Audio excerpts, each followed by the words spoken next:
At narito na naman ang mainit na balita mula sa mundo ng politika. Mainit na naman ang social media matapos maglabas ng matapang na pahayag ang kilalang vlogger na si Banat Bay laban kay Atty. Claire Castro. Ito ay may kaugnayan sa usapin ng di umano'y iligal na pagkakaaresto kay dating Pangulong Rodrigo Roa Duterte patungo sa International Criminal Court o ICC. Sa kanyang bagong vlog, tinuliksa ni Banat Bay ang komento ni Atty. Claire Castro na nagsasabing may legal na batayan umano ang posibilidad ng pag-aresto kay Duterte. Mariing itinanggi ito ni Banat Bay at iginiit na wala itong legal na bisa dahil hindi miyembro ng ICC ang Pilipinas simula pa noong 2019. Aniya ang malinaw na paninira at panggigipit lamang ito sa dating Pangulo. Dagdag pa ng vlogger, malinaw na hindi dapat gamitin ang batas ng ICC sa isang bansang hindi naman ito kasapi. Tinawag niyang irresponsable at mapanganib ang mapahayag ni Atty. Castro na tila nagbibigay ng maling impormasyon sa publiko. Binigyang din niya na tila may political agenda ang likod ng mga ganitong pahayag na nakakaapekto sa imahe ni Duterte. Samantala, nananatiling tahimik pa rin si Atty. Claire Castro sa mga naturang parata. Patuloy namang binabantayan ng publiko at mga taga-suporta ni dating Pangulong Duterte ang mga susunod na hakbang kaugnay sa usapin.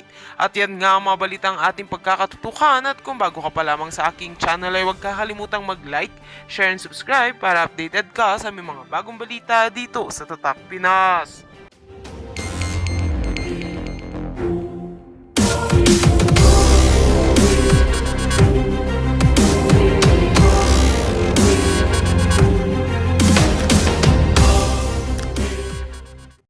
Mainstream ba ito? At ano ang ginawa mong paraan para ma-verify ito para yung sinasabi mong walang utos galing sa taas ay masabi mo sa taong bayan na totoo? Kailangan natin tingnan ng mga pangyayari. Una sa lahat, napaka-obvious. Obvious sa social media, lumabas, kung ito yung pinatutukuyan nyo, ma'am, na may baril po ang mga pulis. Yan po. Excuse me po, I would like to cut Mr. Byron. My only question is, ano ang ginawa mo? Ayaw niya hong mapunta doon sa fake news nitong si Marcos Jr. kaya autocut. Grabe, ibang level ho talaga itong si Banat Bay. Dito sa video na to, makakadebate ho niya itong si Claire Castro. Kudos sa News 5 sa pagsasagawa ng mga ganyang klaseng debate sa social media at mainstream media para malaman ng ating mga kababayan kung ano nga ba ang dapat pagtuunan ng pansin ngayong mga panahon na to. Yung mga issue na tinatalakay noong mga vlogger o yung mga vlogger na tumatalakay sa mga issue. Ngayon ho kasi mga kababayan, masyado ho nilang dinidikdik ang mga vlogger Nagkaroon na ho ng investigasyon dyan sa House of Representatives dahil sa pagbubulgar o sa pagtalakay ng mga vlogger na to sa mga tunay na nangyayari sa ating bansa na hindi naman ho kayang talakayin ng mainstream media. Pero bago ho yan, isang like at isang subscribe, masaya na ho tayo dyan. Sa mga gusto sumali sa ating community, yung join button nandyan lang ho sa baba. Nandito ho itong si Banat Bay, itong si Sir Orion Perez, yang si dating PCO Secretary Martin Andanar at yang si Claire Castro. Umpisahan na ho natin to. Matindi ho mga pag-uusapan natin dito sa video na to. Game! Salamat. Maraming salamat. Maraming salamat sa ekstrang oras at segundo, Ginoong Araw. Ayan. At panghuli, Ginoong Banat Bay. Magandang araw po sa inyong lahat. Una sa lahat, bago ko po sabihin nung sa tingin ko may mali, ay Saludo, galing. mali po muna yung pangalan ko. Hindi po Brian, Byron po. Pangalawang sa tingin kong mali ay yung tanong na kung sino ang dapat mas paniwalaan. Ang mainstream media ba o ang mga influencer? Siguro mas magandang sabihin natin o itanong natin kung ano yung sinasabi. Hindi kung sino yung nagsabi. Dapat sa issue, hindi dun sa tao. Correct. Kung meron mang magpapakalat ng fake news sa Pilipinas, walang iba yan kung hindi ang mga politiko sa Pilipinas. Unahin na natin ang ating Pangulong si Marcos, na kung saan sinabi niya na walang baril na pumasok sa KOJC Siege. Kitang-kita po sa social media, naka-live ang mga vloggers doon, may baril ang mga pulis na pumasok doon. Ako po, naandun. Nakita ko ng aking mata na may dalang mahabang baril si Torre. Ang tanong ay ito, bakit ni isang mainstream media walang pumuna sa maling ito? Nako. Alam niyo ang sagot? Simple lang. Sabi nga ni Sir Verhel, organisado ang mainstream media. Organisadong hindi sila pwedeng magsalita kung walang utos galing sa taas. Pambihira, napakahusay ho ng mga argumento nitong si Sir Banat Pay. Opening salvo pa lang ho niya, panigurado talagang lahat ng argumento nitong si Claire Castro, siguradong tablado. Palakpakan ho natin. Yun ho talaga ang realidad ngayon sa ating bansa.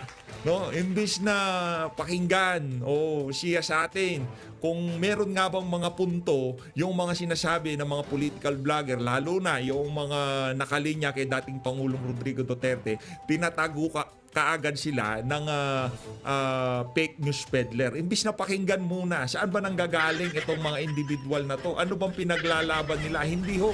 Sarado na ho kaagad ang utak nitong mga politiko na to na kung saan automatic pagka nanggaling yan sa mga DDS vlogger, fake news yan. 'Di ba? Ganun ho sila. Bayaran yan ng Pogo money. 'Di ba? Ganun ho yung naratibong ipinapalabas nila sa social media, kaso hindi bumenta. Kasi nakita ho ng ating mga kababayan kung saan nanggagaling yung mga vlogger na nagsasalita laban dito sa administrasyon nitong si Marcos Jr. At hindi ho nasasagot yung mga ilinalatag na argumento. Kagaya nitong si Sir Banat Bay. Simple lang naman, punta ho kayo sa channel niya, napakahusay ho yan. Maging tayo ho, talagang sinusubaybayan ho natin yan. Tuloy! Galing. Maraming salamat, Ginoong Banat Bay. Ayan. Eto ho, tuloy ho natin mga kababayan. Okay, Tayo kay Sir ako po si Ryan. Ryan Perez Dumdum. Dati akong OFW sa Singapore. Kaya iniidolo ko po itong si Lee Kuan Yew.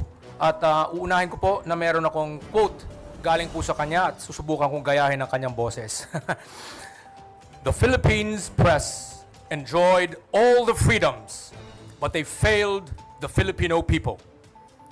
A wildly partisan press helped Filipino politicians to flood the marketplace of ideas with junk and confused and befuddled the people so that they could not see what their vital interests were in a developing country. Malinaw po ang kondemnasyon na ginawa ni Lee Kuan Yew sa press ng Pilipinas. Ito po yung press na sinatawag natin ngayon, mainstream media. Marami po talaga ang mga pagkukulang sa mainstream media dahil paminsan meron talagang bias. Correct. Ang bias na ito ay lumalabas dahil paminsan hindi naiimbita ang ilang mga eksperto na may kakaibang sinasabi sa mga paborito nila. Pero ako rin po ay actually sa totoo lang ay hindi sumasang-ayon talaga dito sa proposisyon na kinakailangang ipagsabong ang dalawa dahil madalas nangyayari na may mga taong galing sa mainstream media ay meron ding social media presence. Sila rin ay actually social media influencers. Merong iilan na galing sa social media na later on ay naging tinatawag nating mainstream media anchor, katulad ng isa nating kaibigan na si Richard Hidar. Alam kong ayaw niyan yung sabihin yung mga pangalan, pero katotohanan po ito at wala po akong sinasabing masama, di ba? So, kumbaga, where do we draw the line? Right now, ako po, so-called social media person, nandito tayo ngayon sa mainstream media. So, ganun. Meron akong mga dating nasulat na na-feature ng the late Carmen Pedrosa sa kanyang PhilStar column. So, naging mainstream media po yung ilang mga sinasabi ko. So, yun lang po. Maraming salamat po. Maraming salamat po, Ginoong Dumdum. Eto, tuloy na ho tayo dito sa Ayo, dito lahat may boses, lahat may laban. Simple lamang po ang mechanics. Kanina narinig po natin ang opening statement ng mga taga-mainstream media at ng mga influencers. Ngayon naman, oras na para painitin natin ang usapan. Bibigyan po sila ng 30 seconds para questionin o di kaya'y usigin ang isa't isa. Wala pong personalan, debate lamang. Pagkatapos niyan, may 1 minuto naman po sila para ipagtanggol ang kanilang panig. Kung gusto pang bumawi, ay may 30 seconds para sa rebuttal or final say. Lahat may chance magsalita. So, handa na ba kayo? Ayan, umpisa na po ang head-to-head harapan. Unahin natin si Ginoong Verhel Santos. Eto, si Ginoong Verhel Santos. Ayos ito, ayos. Tuloy. Bago natin pakinggan si Lee Kuan Yew, alamin muna natin kung sino siya. Konteksto. Anong Si Lee konteksto? Kuan Yew collaborationist nung panahon ng Hapon. Pagkatapos noon, nag-install ng personal dictatorship sa Singapore. Pagkatapos noon, nag-install ng party autocracy, dictatorship din sa Singapore. Ang unang ginawa niya nung maging diktador, ipakulong ang lahat ng kalaban. So, yun lang. Yun namang nagpupunta sa mainstream media na galing sa social media, dadaan lahat yan sa proseso, sa sistema, sa pag-uusig. Teka lang, para dito kay dito sa puti ang buhok na to. Para sa kung lahat ng diktatura ang magiging resulta kagaya ng Singapore, ganun na lang ho gawin natin. Anak ng tokwa, aanhin ho natin itong mga kalayaan na to kung ganito ang estado ng ating bansa. Diba? Pero ibang diktatura, kung tinutukoy nitong mama na to, bago raw natin pakinggan itong si Lee Kuan Yew, kesyo diktador siya, kesyo ganito, kesyo ganyan. Diba? Aanhin natin ang kalayaan sa malayang pamamahayag kung puro basura naman ang linalabas nila sa mainstream media. Tama, mali? Okay na ho yung approach ni Lee Kuan Yew. Ngayon, nasaan ho ba ang Singapore sa buong mundo? Nasaan ho sila ngayon? Isa ho sila sa makapangyarihan. Isa ho ang Singapore pagka nagsalita, pinapakinggan. Ang Pilipinas, nasaan? Nandyan nga yung mga malayang pamamahayag, nandyan nga yung mga mainstream media, di ba? Meron mong kumbaga yung lahat ng gustong mangyari. Kung pagka ikaw politiko, pagka pinasok mo yung mainstream media na yan, pagka meron kang naratibo, yun na lang ang maisusulong. Aanhin natin itong ganitong klaseng setup kung ang naging resulta ng ating malayang pamamahayag, imbis na umangat ang pamumuhay ng sambayan ng Pilipino, mas nalugmok pa ito. Mas mainam na ho yung ginawa ni Lee Kuan Yew. Kahit ano pang sabihin mo na diktador siya, yung ating nga hindi diktador.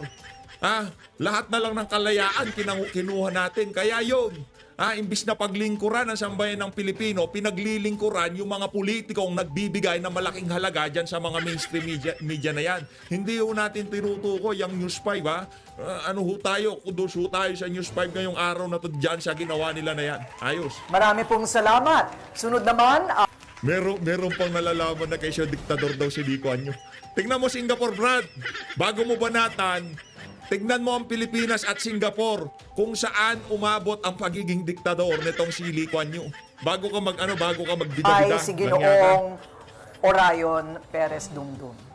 O yan, sagot. Ito si Sir Orion. Okay, fake news po yung sinasabi na na diktador daw si Lee Kuan Yew dahil ang meron po sa Singapore ay hindi dictatorship kundi parliamentary form of government. Nako, Ang PAP fake news po ka. ay pwedeng matalo kung hindi sila magaling. Pwede silang matalo. Dati nga hindi naman sila yung nasa poder, dati Labor Front yun eh. So, essentially, mali po yung pagka-characterize na masama kay Lee Kuan Yew. Let's look at the results. Maganda po ang nagawa niya. Kaya, bakit ba natin hindi pakikinggan ang mga sinasabi niya? Totoo naman eh.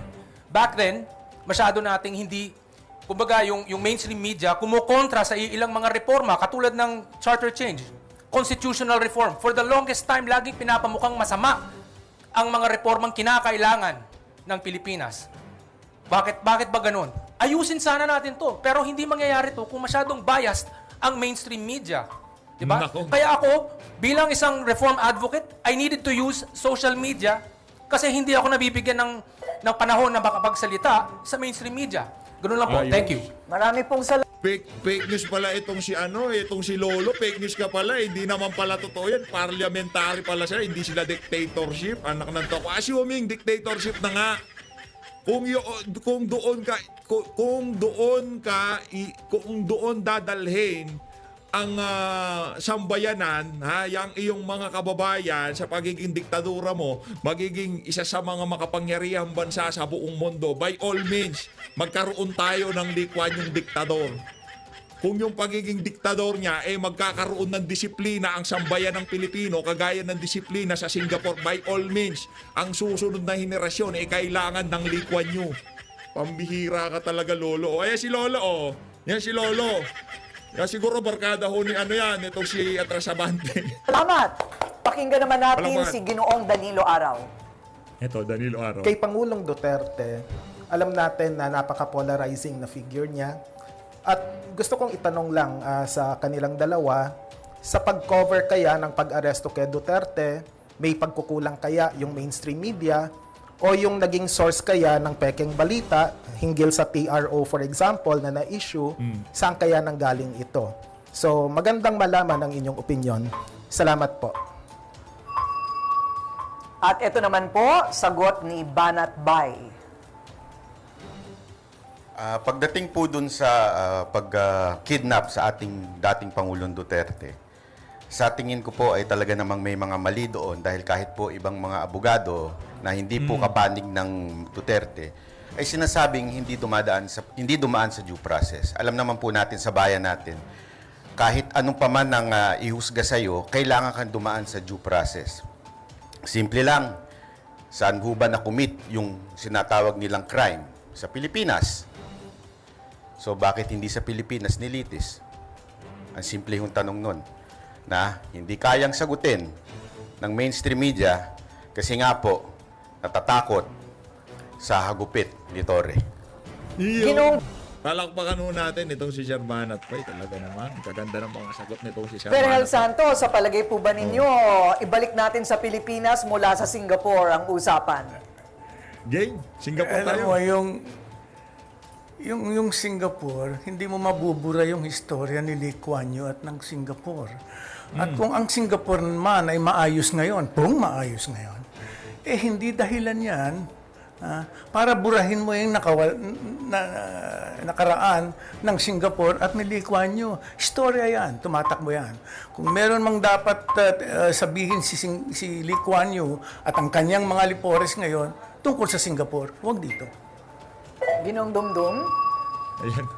Well, ito po yung mga sinasabi nating fake news, yung junk na ginagamit ng mga ibang tao sa loob ng mainstream media sa Pilipinas na sinasabing to confuse and befuddle the people so that they do not know what their vital interests were in the developing country. Ang mga kinakailangan po natin sa Pilipinas ay maraming bagay na ayaw naman ng mga ibang katulad ni Sir Vergel na ang gusto kasi talaga niya ay yung so-called rambunctious democracy yata. Pero ang kailangan, for example, in Singapore, disiplina. Correct. Maayos na ekonomiya. Yun yung mga mas importante. Di ba? Vital interests in a developing nation. Okay, Ayos. mula dito sa Ganda. mainstream media, Ginoong Vergel or Ginoong Araw? Tama ka, mainam na ibalik natin yung diskusyon sa Pilipinas sapagkat ayaw natin ng diskusyong Marcos, yung galawan. Lalo na kung napag-uusapan natin kung papipiliin tayo kung authoritarianism ba yan o demokrasya. There is no middle ground and there is no compromise as far as democracy is concerned, as far as our basic freedoms would be necessary. So mahalaga na isapuso natin ang ganitong klaseng mahalagang usapin dahil hindi lang kalayaan sa pamamahayag ito, kundi demokrasya. Salamat. Okay. Sandali, balik lang muna natin sa usapin ng fake news. Medyo naliligaw na ata tayo. Ito lang ang laging punto ng mga taga-mainstream media na wala daw nagpupuli sa social media. Ang tanong, hindi nyo po ba alam yon na meron nagpupuli sa social media? Simpleng tanong, sino po yung nagpupulis na tinutukoy ninyo para alam ng publiko? Go ahead. Kung ang bawat network, meron silang network, may mga boss. Diba? Mga reporter, may boss. Ang social media ay meron ding tinatawag na community guidelines. Doon sa platform na pinagsusulatan nila. Una yon na nagpupuli sa kanila. Pag naglabas ka ng fake news, tatanggalin ka. Kaya nga meron tayong tinatawag na fact checker.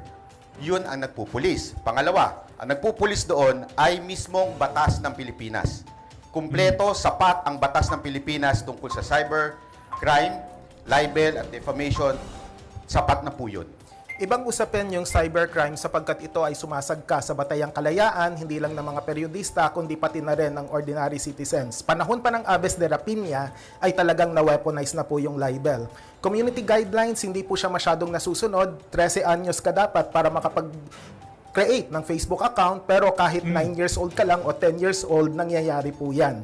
Yung Hindi na nangyayari yan, Brad. Subukan mong gumawa ng account ngayon.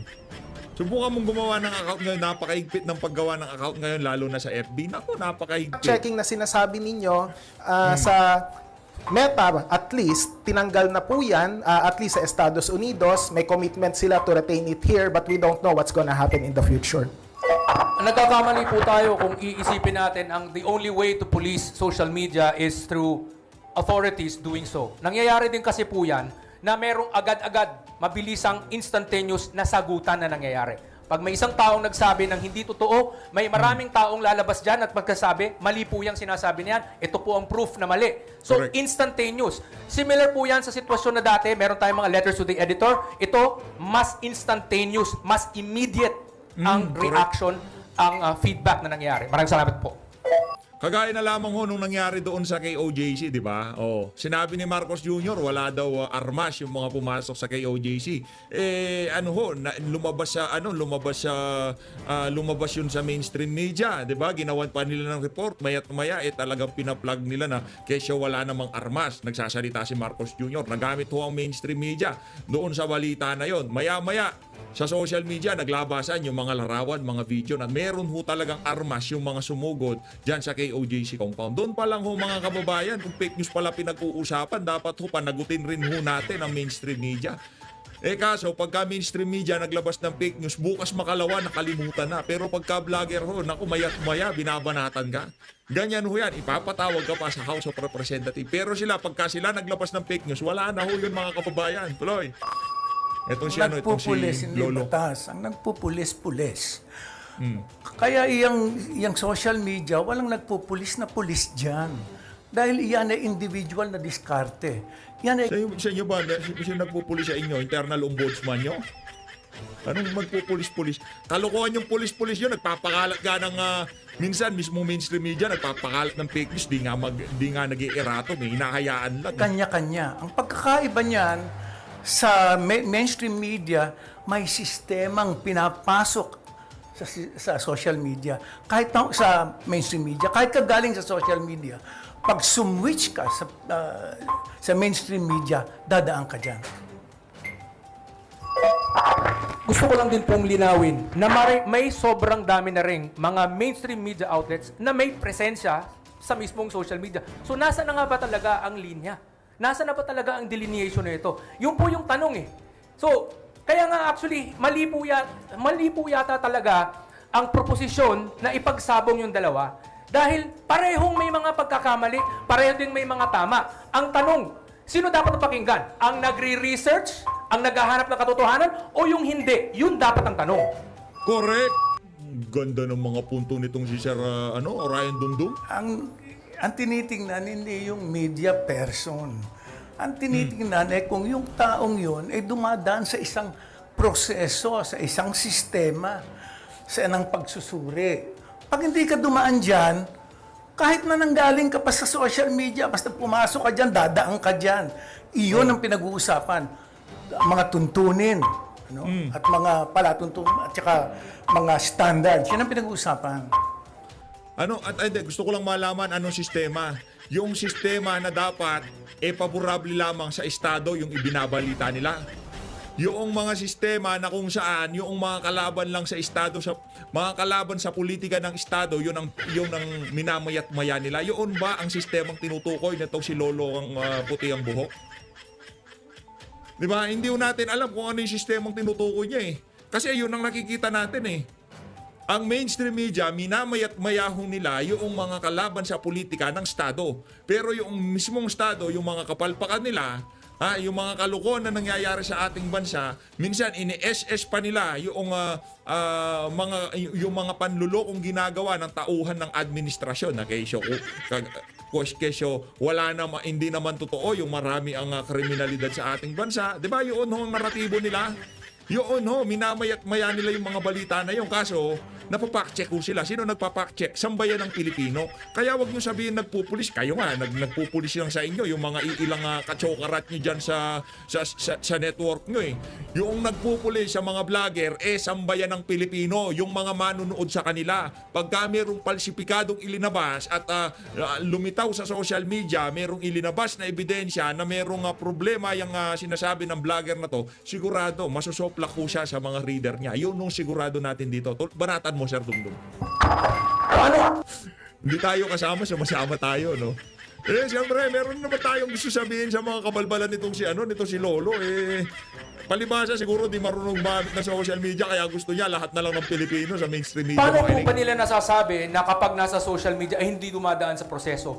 May sobrang daming tao mismo na nasa loob ng social media ay mga doktorado, mga eksperto, mga bihasang-bihasa sa kanilang mga larangan na pinanggagalingan na hindi nga lang masyadong nabibigyan ng pagkakataon na makapagsalita sa loob ng mainstream media. Kaya sila nag-social media at nagkaroon sila ng following. Nangyayari po yan na may maraming talagang tunay na eksperto, tunay na sobrang galing na nandun mismo sa social media na dumadaan sa matinding proseso. Okay? Maraming salamat po. Ayos. Ibig sabihin, pag may masteral degree ka, meron kang doctoral degree, paniwalaan ka na. Hindi yan ang viral. Kaya may Anak na to, ako akong biro doctorate to si ka, Lolo. kaya masteral degree ka, nandun ka sa mainstream media, dadaan ka sa isang proseso. Yun ang sinasabi ko. Ang pinag-uusapan dito, yung proseso, yung Ginugulo niya. standards. Hindi po pwede ngayon, doktorado ka pakinggan ka na namin. Hindi yan pinag-uusapan dito. Okay, pakinggan. Ginugulo ho nitong si Sir. Ang sinasabi niya, merong mga partikular na issue na pinag-uusapan ng mga dalubhasa na to dahil hindi sila nabibigyan ng pagkakataon sa mainstream media, nagpupunta sila sa social media. Hindi ho yung tipong dapat pakinggan ka kung may doktorado ka o masteral degree ka. Hindi ho yun ang tinutuko niya. Ang sinasabi ho nitong si Dongdong, kung ikaw eksperto sa larangan na to at ang iyong pinag-uusapan nandun lang sa iyong ika nga expertise. Halimbawa, itong si Doc Willie Ong. Doktor ho yan. Punta na ho tayo sa kanya. Dahil wala hong maraming, kung mapunta man siya sa social media, magbigay siya ng kanyang mga medical advice sa mainstream media, hanggang saan lang ho yun. Diba? Hanggang saan lang ho yung mga na yun, pagsasalita nitong si Doc Willie Ong. Kaya ho siya nag-full time sa social media, very accessible at napakadaling gawin. Yun ang sinasabi niya dito. Marami hong mga eksperto sa iba't ibang larangan na hindi nabibigyan ng sapat na pagkakataon sa mainstream media. Kaya nagpupunta ho sila sa social media. Huwag niyo guluhin. Ibig sabihin, di namin papaniwalaan yung ibang mga eksperto na yun sa iba't ibang mga larangan dahil nagsasalita sila sa social media. Ibig sabihin, kailangan pa nila magpa-accredited dito sa mga walang kwentang mainstream media na to kung saan man naaanib itong puti ang buhok na Kaya to. naman po Ginoong Banatbay, bago po tayo magpalit ng ating topic. Mukhang medyo naliligaw ata si Sir kasi parang ang sinasabi niya dito, yung proseso sundin at yung mga nagpupulis doon sa mainstream media. Ang tanong, hindi po ba nagkakamali yun? Ang lahat nagkakamali, pero mas malamang magkamali, walang proseso. Ang lahat nagkakamali, pero wala kang standards, wala kang proseso, wala kang sistema. Mas malamang kang magkamali dahil nag-iisa ka eh. Okay, sige po, huling hirit. Maganda yung sinabi ni Sir, nagkakamali ang lahat daw, ang mainstream media. Ang pinagkaiba, sa social media, kaya mong i-correct within minutes yung pagkakamali. Sa mainstream media, kinabukasan mo pa i-correct dahil ipapaalam mo pa bago ka pa maglabas ng erratum. Correct. Kaya sa tingin ko, mas maganda kung pakikinggan natin ng lahat ng side. Mabilis naman maibago kung sakaling nagkamali ang social media. May mga Correct. pagkakataon na ang mga social media influencer ay pinagpipilitang mali ang isang mali, hindi binubura at pinagpipilitang tama sila. At dito, makikita natin ang isang willful ignorance din with regard to how the media work. Ang mga social news media organizations, yung mga may Facebook, may Twitter, etc., mabilisan din yung pag-correct, lalo na kung kinakailangan ito. Siguro yung tinutukoy mo, yung mga magazine at mga dyaryo na kinabukasan pa o sa isang linggo pa makakapag-issue ng erratum. Isang salita lang, iba ang gatekeeping sa censorship. We go for gatekeeping. Salamat. Bali, totoo naman ang sinasabi niya, sa totoo lang. Marami naman ho talagang mga vlogger ngayong mga panahon na. Totoo yung sinasabi nitong si Sir. Totoo itong sinasabi ni Sir na yung ibang mga social media vlogger, ang tawag dito, mga political vlogger kung tawagin, talagang kahit na mali, pinagpipilitan pa nila at ayaw nilang burahin. Ilan lamang ho yan, yung mga Italianista at Ensaymada, pero pagdating sa hanay ng mga DDS vlogger, wala hong ganyan. Pagka mali, mali kami. Pagka tama, tama. Pagka mali ho ako, pangalawang video, sasabihin ko na mali ako. Hindi ko ho pagpipilitan. Baka tinutukoy niya yung mga bayarang vlogger ng administrasyon. Marami ho talagang ganon sa totoo lang. Yung mga tipong nakikita nila ang kamalian ng administrasyon, pilit pa ho nilang tinatayuan at pilit pa ho nilang pinagtatakpan. Totoo naman ho yan. Meron ho talagang ganon sa social media at meron din hong ganon sa mainstream media. Meron ganon sa social media at meron din hong ganon sa mainstream media. Okay, Tuloy. sa ngayon, pakinggan naman po natin ang posisyon ni Ginoong Orion Perez Dumdum kaugnay po ng opening statement ng iba pang mga panauhin natin. Meron pa po bang gustong mag-react tungkol sa mga opening statement kanina? Well, actually, ito, I'm just going to, mag-a-add lang naman tayo. Ang sasabihin ko talaga, hindi siguro dapat talaga ipinagsasabong yung dalawa. It's not a matter of where you came from or so-called who you are. It's what you say. Ano ba ang sinasabi mo? Totoo ba yung sinasabi mo? Meron bang basehan yung sinasabi mo? Nangyayari kasi yung mga pagkakamali on both sides. Yun po ang dapat tutukan natin. On both sides nangyayari. So, mas maganda pakinggan natin yung mga tamang nagsasalita na nasa loob ng mainstream media at sa social media. Basta tama ang sinasabi nila. Kung mali, huwag natin pakinggan. Ganun. Ginong Araw. Maraming salamat sa sinabi mo. Ang nuance lang dito ay yung usapin ng katotohanan. Kung babasahin ang libro ni Edmund Lambert na pinabagatang Committed Journalism, An Ethic for the Profession, sinabi niya rito na may dalawang klase ng katotohanan. Ito ang factual accuracy at contextual accuracy. Factual accuracy, madali nang i-define yan. Ito ay tungkol sa tamang datos. At ang contextual accuracy ay tungkol naman sa pagsusuri. May posible na ma-fact check ka kung mali ang pagsusuri mo batay sa mga datos. Sapagkat kaya nga sa filosofiya, meron tayong tinatawag na logical fallacies. Credentialism, ad misericordiam, there's the whole list of fallacies. At sa usapin ng trolling, hindi lang naman yan usapin ng inflammatory remarks, kailangan ding malaman ng publiko yung bagong termino ngayon, ito yung sea lioning. Kunwari matalino, pero nililihis naman yung diskusyon at napakarami po noon, unfortunately. Di ko na lang papangalanan. Salamat. Dami mo sinabi. Ang dami mong libro-libro, mga teorya-teorya, ang dami mo. Di ba? Punahin nyo muna yung mga kabalbalan ng administrasyon. Ilabas nyo ho muna, i-report nyo muna yung totoong estado ng ating bansa ngayong mga panahon na to. Ano nyo ho muna, paglingkuran nyo ho muna ang sambayan ng Pilipino. Di ba fourth state kayo? Bago nyo ho kami pabidahan ng mga terminolohiyang yan, siguraduhin nyo ho muna na ang interes ng mga mainstream media na to, interes na sambayan ng Pilipino, hindi interes ng mga ilang politiko. Kung makapagsalita, kala mo talagang, pero tunog ano ho siya, katunog ho niya itong si Raul Manuel. Parang ganun yung pagsasalita niya. Gay, banat. Ang gusto ko lang sabihin tungkol sa kaninang sinabi ay patungkol dun sa parang ina-assume ka agad, gine-generalize na pag ang social media ay nagkakamali. Medyo sabit po ata yun. Wag ho natin i-generalize. Tulad na lang din po ng sinabi ni Professor kanina na nag-iyakan daw yung mga vloggers dahil hindi nila mapagtanggol yung kanilang sinabi sa kamera. Nag-iyakan po sila kasi natatakot lang makontempt. At no choice, kailangan umapir doon. Correct. Tama ka, nag-iyakan dahil takot makontempt at nag-iyakan din dahil sa mga nangyari dun sa mismong pagdinig. Siyempre, kapag kakausapin mo sila, sasabihin nila, kaya nilang ipagtanggol, I stand by my story, etc., etc. Pero kung ito ay sumusunod sa pamantayan o yung normatibong pamantayan ng responsableng pagsusulat, ang kailangang ginawa ng kahit na sino, periodista man yan o vlogger, either mag-apologize, i-edit ang post, lalo na yung daw at di umano. Walang lugar ang daw at di umano sa periodismo. Salamat. Teka lang. Maya ginagamit yan itong nitong mga reporter, di umano ng di umano. Paano walang lugar yan? Pangbihira, tama na yung una na nag-iyakan sila dahil natatakot makontempt, yun lang yun.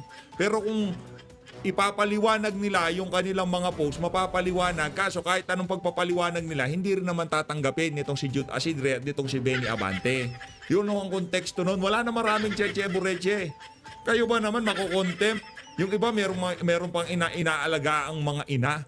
Di ba? Tuloy. Bakit mag-apologize kung sa tingin naman nila tama? Alam niyo ba kung bakit sila umiyak doon? personal po ako, dahil kasama din po ako sa inimbitahan doon, ay dahil po, kahit anong sabihin mo sa kamera, pag gusto ka nila i-contempt, gagawin nila yan. Correct. Ganon ang ginawa nila dun sa ating isang pulis, na kinontempt nila hanggang ngayon nakakulong. Kahit ang sinabi niya ay witness, isang ebidensya na siya mismo ang nakaranas. Pero ano ginawa? Kinontempt. Ang pinag-uusapan, kung ang tingin, hindi ang kung ang tingin mo tama. Ang pinag-uusapan, kung yan ay tama. Yan ang problema. Ngayon, iniimbestigahan niya kung tama, kaya nga may proseso para makita kung iyan ay maaaring tama o hindi man. Sinasabi ko maaari. Posibilidad dito. Ang pinag-uusapan dito, tsansa ng pagkakamali. Ha? Pag hindi ka dumaan sa isang masusing proseso, mas malamang kang magkamali. Paano ka magkakamali kung ang isang bagay ay iyong opinion lamang dun sa tao?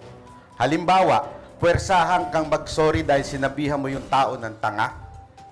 Kung yun talaga ang pananaw mo doon sa kanyang opinion o sa kanyang trabaho, ay talagang isang kamangmangan. Pero bakit mo ngayon pipilitin yung tao na mag-sorry? Hindi naman to issue ng pagpilit na mag-sorry. Kung ayaw mong mag-sorry, Ayun! Lumihis na si brother, di ba? Lumihis na ho siya. Pero kanina ang angas ng argumento niya na nag-iyakan sila dahil hindi nila mapanindigan yung mga sinabi nila. Ngayon, hindi na usapin yun. Yan ang sinasabi natin. Pagka natitiklo na itong mga taga-mainstream media na to, ganyan hong naririnig natin. huwag Tuloy. kang mag-sorry. Pero yung usapin ng opinion, may kasabihan sa periodismo, opinions matter, but there are opinions that weigh more than others. Kapag ang opinion mo ay batay sa chismis, meron daw na mga resign na mga pulis, hindi pala totoo, ang premise mo, batay dun sa datos, problematic na. Kaya dito, mahalaga yung proseso, yung vetting na tinatawag. Kasi kapag ka may fresh set of eyes na editor na titingin nito, makikita ang kakulangan. Salamat. Parang masyadong mainit ang ulo ni Sir sa salitang daw. Pero hindi po ba gumagamit din ng mainstream media ng ganyan? In English lang, alleged. Kaya nga ho, di ba, ang tawag nila kay Pastor Kibuloy, alleged rapist? Alleged. Hindi na patunayan. Wala pang conviction. And yet, yun ang sinasabi. Oh. Pero galit na galit tayo pag ang mga social media nagsabing daw o nagtanong. Naalala ninyo, kinontempt si Lorraine Badoy at si Ka Eric dahil nagtanong lang sila, totoo ba ito ang budget mo, Speaker Romualdez?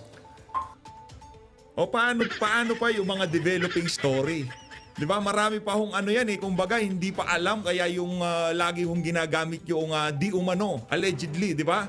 Yung mga developing story, yung tipong hindi pa ho talaga nila alam kung anong kabuuan ng storya nitong balita na to. Meron ho kasing ganun Pero pagka sila gumamit, okay lang. May vetting process habang merong nangyayaring krimen, yung developing story, ginagamit nila yung salitang daw, okay lang sa kanila. Pero pagka gumamit, mga social media, yung mga political vlogger, merong problema. Pambihira, oo. Hindi daw ang ibig sabihin nun. Si No, Kibuloy, inakusahan. Walang daw doon. Factual yun. Naakusado. Anong daw? Anong di umano? Walang di umano. Walang daw. Tunay na akusado. Yun ang ibig sabihin ng alleged. Ayan, okay. Tunay na... tunay na kahulugan ng alleged, tunay. Tandaan nyo ho yan mga kababayan, galing ho mismo dito kay Sir Whitehair. Ibig sabihin ng alleged, tunay. So, marami pong salamat sa ating mga Ginoo. Kayo po ba'y napapatayo na rin sa inyong kinauupuan? Well, panibagong round ng harapan, mas matindi ang sagutan, mga issue ng bayan, real talk ang usapan. Abangan. Ano na ho tayo? Forward na ho tayo. Tuloy natin. Anong katanungan mo? Yan, para sa ating mga Ginoo mula sa mainstream media. Kasi syempre hindi na lang tayo nagbabalita ngayon. Kahit yung mga vlogger, influencer, nag-uulat na rin sa kanilang mga online page. Kaya, dapat bang i-regulate ang content ng mga influencer na may lamang balita? Yun maaari pong sumagot kahit sino po. Mabigat ang kanyang tanong. Self-regulation, oo. Government regulation, hindi. Kaya nga itong mga Quadcom hearing, Tricom hearing na to, na may patungkol sa imbestiga sa fake news, ang tunguhin natin dapat nito ay tingnan paano mapapalakas yung self-regulation, hindi yung legal regulatory framework that would further control the media.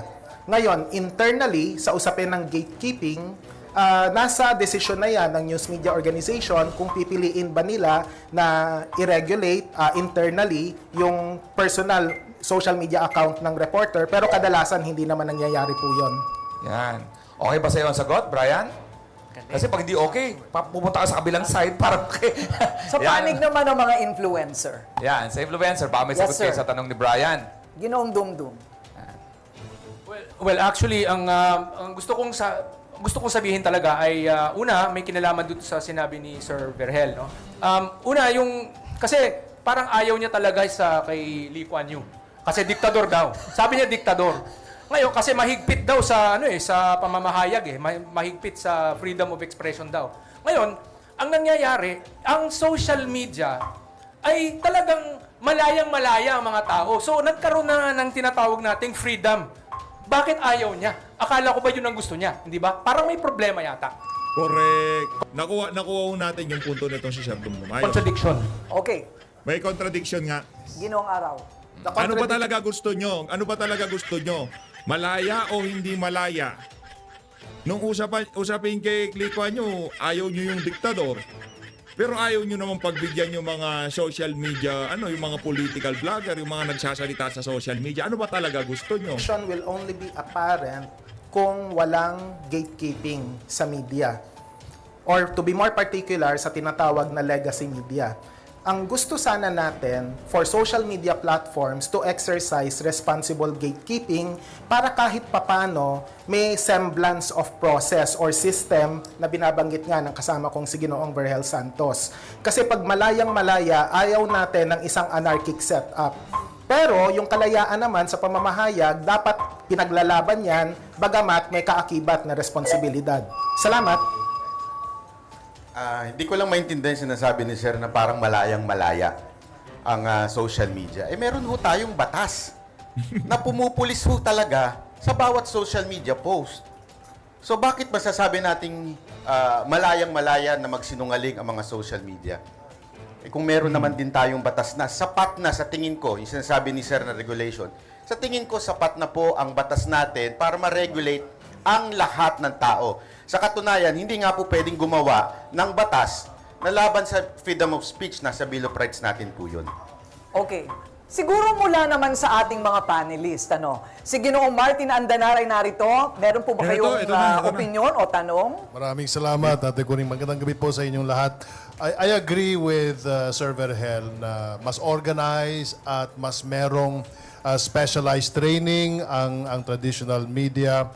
But how do you explain the fact na maraming social media political vloggers ang mas sumisikat ngayon kaysa sa mga traditional reporters or traditional commentators? Ito ba nagpapakita lamang na merong pagkukulang sa traditional media? Maaring may pagkukulang. Maaring ding yan dahilan sa kultura. Anong klaseng kultura meron tayo? Meron tayo ang kultura ng butante ngayon. No? Yung mga partisans, either fanatical or cultish. Baka yan binigyan mo ng balita na suiting yung kanyang persuasion, tatanggapin yan. Kasi nga fanatical at cultish Pero hindi nag-iisip. Ganun nangyari. Ibig sabihin, indoctrination.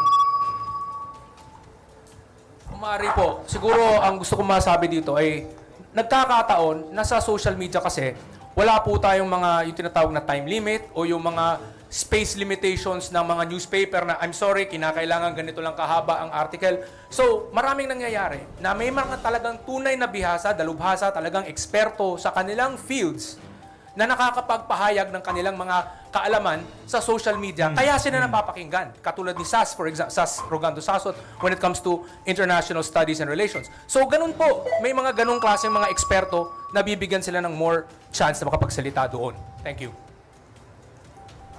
Sagutin ko lamang po yung sinabi ni Sec Martin na bakit mas marami ang umaano sa social media. Nakakalungkot lang na nanggaling kay Sen na parang sinasabi ang mga Pilipino tanga. Pero sa akin, sa tingin ko lamang po, kaya na ang mga Pilipino ay mas nagaano sa social media, kasi po, mas nakaka-relate sila.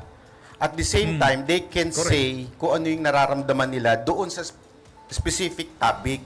Unlike sa mainstream media, hindi naman sila pakikinggan. Kasi syempre, isang organisado sila, opisina. Hindi katulad sa social media, mas personal. Ayan. Yun din ang obserbasyon natin dito sa PH Update. Kumbaga, bakit ba maraming nanonood sa mga vlogger? Maraming nakikinig sa mga vlogger. Yung saloobin ng mga nasa social media, pagka nailalabas mo yan sa iyong mga expression mo, sa mga reaction mo, sa mga punto de vista mo, sa mga komentaryo mo, pagka ikaw natutumbok mo yung gustong sabihin ng mga manonood sa'yo, mamahalin ka niyan. Maya't maya gusto ka nila lagi pinapanood. Kasi yung gusto nilang sabihin, ina-amplify mo. Hindi kagaya dito sa mainstream media, kahit anong comment mo pa diyan, kahit anong message mo pa diyan sa kanilang social media, diyan sa kanilang mga website, wala ho silang pakialam. Kasi nga organisado. Nakikinig lang ho yung mga yan doon sa mga politiko na kung saan merong porsyento na share sa mga kumpanya nila o di naman ho kaya kaibigan ng mga amo nila dyan sa mga mainstream media na yan. Sa social media ho, iba ho. Halimbawa dito magkakaroon ng mabilisang interaksyon between sa host at saka dyan sa mga manonood. Pagka-upload ho, makikita ko na kagad kung ano sentimiento ng mga nanonood sa atin dito sa PH Update. Yun ho ang wala sa mainstream media. Kaya di ka taka-taka kung bakit mas maraming nanonood ngayon sa social media kaysa sa mainstream media. Yusek Claire, hindi ba Naku, ito parang na. okay This is naman it. ang opinion? Right? At kadalasan sa social media, opinion. Pero paano naman yung tinatawag na tahasang kamalian o kasinungalingan? Yes, very clear naman. Makikita naman natin kung ano ba yung disinformation, ano yung fake news. Example na lang, sabihin natin dito ito ay nasa Madam, umayos ka. Political vlogger ka din. Wala ka sa mainstream media, kaya't ayus-ayusin mo yung mga isasagot mo dyan. Meron kang YouTube channel. Meron kang FB. news Ayus-ayusin mo. naman, hindi naman kailangan na sabihin na wala dito. Yung tungkol sa pinag-utos di umano ng Supreme Court, Ayaw yang di umano na yan. Huwag mo sasabihin yan. Bawal yan. Ibig sabihin ng di umano, totoo. Yun ang ibig sabihin nun. TRO. Pero wala naman. Mismong Supreme Court ang umalma rito. Yung palang tahasang fake news na yon. So, hindi naman pinag-uusapan dito ang opinion. Yun ay factual. So, maliban doon, kitang-kita kagad na merong mali siya sa pagbibigay na ganitong klaseng fake news or disinformation. Okay, so would you like to react Yes. sa kanila pong sinabi? Oo. Kaya kanina, sabi nga natin, siguro kaya yung social media influencers ay nasasabing hindi organisado. Dahil unang-una pa lang, meron ditong house rules na huwag babanggitin. Sana ang mga events o tao o okasyon na hindi kasama rito sa itong ating programa ngayon. Pero tanungin ko na po si Mr. Byron. Ito na. You live to you live to your name. You live up to your name. Banat. So when you said na walang utos galing sa taas. Okay?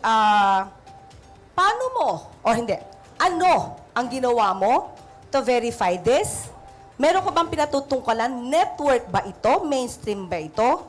At ano ang ginawa mong paraan para ma-verify ito para yung sinasabi mong walang utos galing sa taas ay masabi mo sa taong bayan na totoo?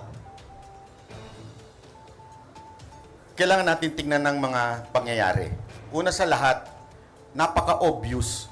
Obvious sa social media, lumabas, kung ito yung pinatutukuyan nyo, ma'am, na may baril po ang mga pulis. Yan po. Excuse me po, I would like to cut Mr. Byron. Apa. My only question is, ano ang ginawa mo Ayaw niya hong mapunta doon sa fake news nitong si Marcos Jr. Kaya autocut. to verify na walang galing na utos o walang utos na galing sa taas? We don't have to mention the event. I just want to know, ano yung ginawa mo para malaman mo kung may katotohanan na walang utos sa taas? Did you ever communicate with the owners or kung sino man yung taas na sinasabi mo? Ma'am, pinapaliwanan ko nga po, bago po ako naputol, pinapaliwanan ko na mga yung circumstances, sa tingin ko, opinion ko, ay organisadong hindi po pinalabas sa mainstream media yung reaksyon na sandali, may mali ata doon sa sinabi ng ating Pangulo. So it's only your opinion. So you do not have any proof to prove na walang utos galing sa taas kasi yun yung sinabi mo and you're making it factual. So as of the moment, it's just your opinion, correct? Ma'am, wala po ako sinabi na factual. Paulit-ulit ko po sinasabi na it is my opinion. No, kanina po sinabi niyo po kanina na meron kayong nakausap at sinabi na hindi yan na ilabas dahil ang sabi, walang utos galing sa taas. So is that your opinion? Ma'am, wala po ako sinabing may nakausap ako. Oh, so in other words, is that your opinion? Yes, ma'am. It's So my opinion. this is not factual.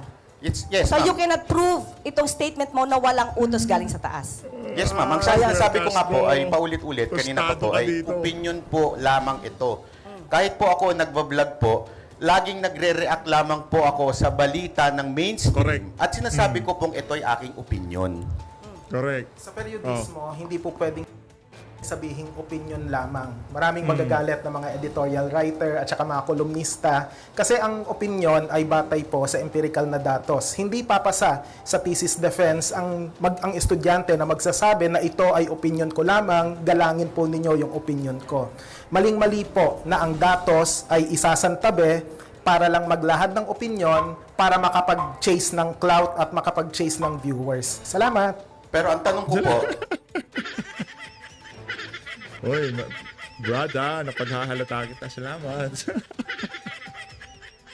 Sabi ko na nga pa, kagalawan doon itong si Rolando. ibig po bang sabihin nun, bawal na magbigay ng opinion sa social media? Hindi bawal pero mali. Mali ang Kung magbigay hindi ng batay, opinion. kung hindi batay sa datos, ganun kasimple, mali. Ganun siya kamali. Kasi maraming malalasong isipan kapag ang opinion ay hindi batay sa katotohanan. Hindi Teka. bawal, mali. Salamat. Teka lang, halimbawa, eto may nag-uusap-usap kayo, balita, rinireakan ko. Ano? Maling magbigay ng reaksyon, maling magbigay ng saloobin sa mga nangyayari sa ating bansa. Halimbawa, hindi ako sang-ayon doon sa aking nakikita. Mali ho ba yun? Pambihira, oo. Okay, Professor Dennis Coronacion.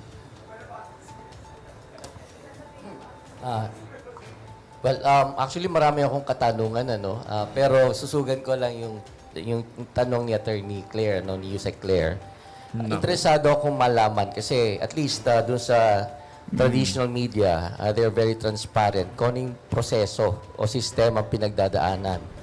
Ngayon, on the part of the influencers and social media personalities, gusto ko malaman kung ano yung proseso o kung meron man vetting process na pinagdadaanan bago nyo ilabas ang isang content, whether this is a fact or opinion. Sa kaso ko po, ako po ay laging nagsasalita tungkol sa pangangailangan ng Pilipinas na magkaroon ng constitutional reform. At marami po ako mismong empirical evidence, marami po akong citations of academic white papers and all these kinds of dissertations na nagpo-prove na talagang kinakailangan sana natin tanggalin ang lahat ng mga anti-foreign direct investment restrictions, kailangan natin mag-federalism para makalat ang mga trabaho sa iba't ibang parte ng Pilipinas at kailangan natin ng parliamentary system para maging mas maayos ang ating gobyerno. Ngayon, ang nangyayari, scientific method ang batayan ko dahil galing po ako sa STEM discipline, Computer Science, Management Information Systems. Yun lang po. Okay lang. Sige. Isang salita lang, iniiwasan natin hanggat maaari ang credentialism. Kasi sa akademya, totoo, may mga expertise at hindi ko kino-question ang expertise ng ating kasama rito, pero ang lahat dumadaan sa peer review. At sa konteksto ng news media organization, merong de facto peer review pag dumadaan ito sa editor. Halimbawa, associate editor ako ng Bulatlat, pero dalawang editor muna ang kailangan tumingin sa isang artikulo bago ma-publish ito. At minsan, nagre-reject pa kami. Salamat.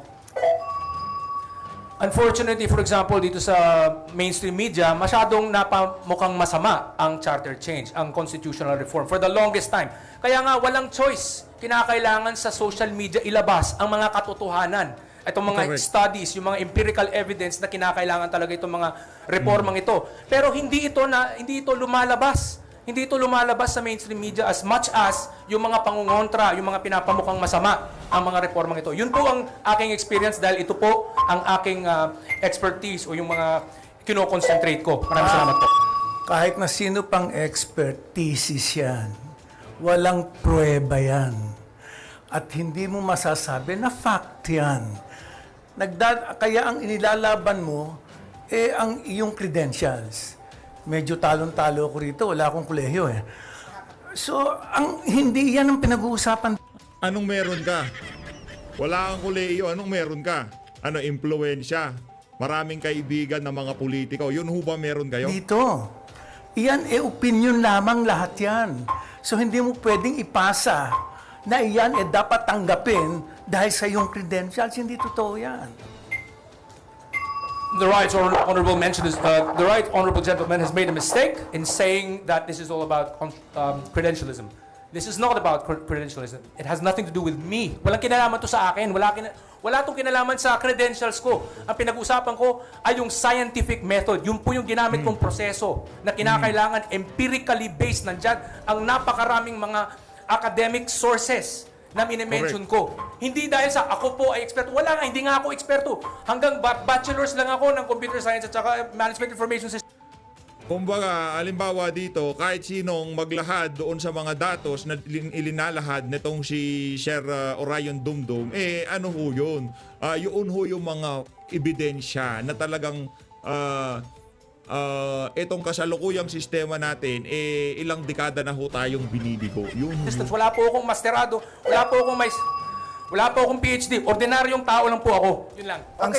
Ang scientific process po, ulitin ko lang, kailangang reviewin yan ng iba pang mga tao. Kaya nga yung mga preprint na mga publication, hindi masyadong siniseryoso. Hindi natin sinasabing hindi totoo, pero hinihintay natin yung actual na pagre-review. Sa periodismo, ulitin ko lang, kailangang dumaan sa tamang proseso ito. Hindi porke may alam ako lang ang masusunod. Hindi porke ako ang boss chief, ipapublish nyo na basta-basta yung artikulo ko. Yun ang problema sa sistema ng mainstream media. Kahit totoo pa ang sinasabi mo, pagka dumaan ito yan sa mga nagre-review, kung alimbawa merong tatamaan dyan na interest na kung saan kaibigan nung nagre-review, automatiko hindi mapapublish yan. Yan ang problema. Di ba, hindi ho nila ilalatag sa sambayan ng Pilipino, ilalabas yung mga ebidensya para pumili ang ating mga kababayan kung ano nga ba ang maganda sa ating bansa, kagaya na lamang sa ilinalabas nitong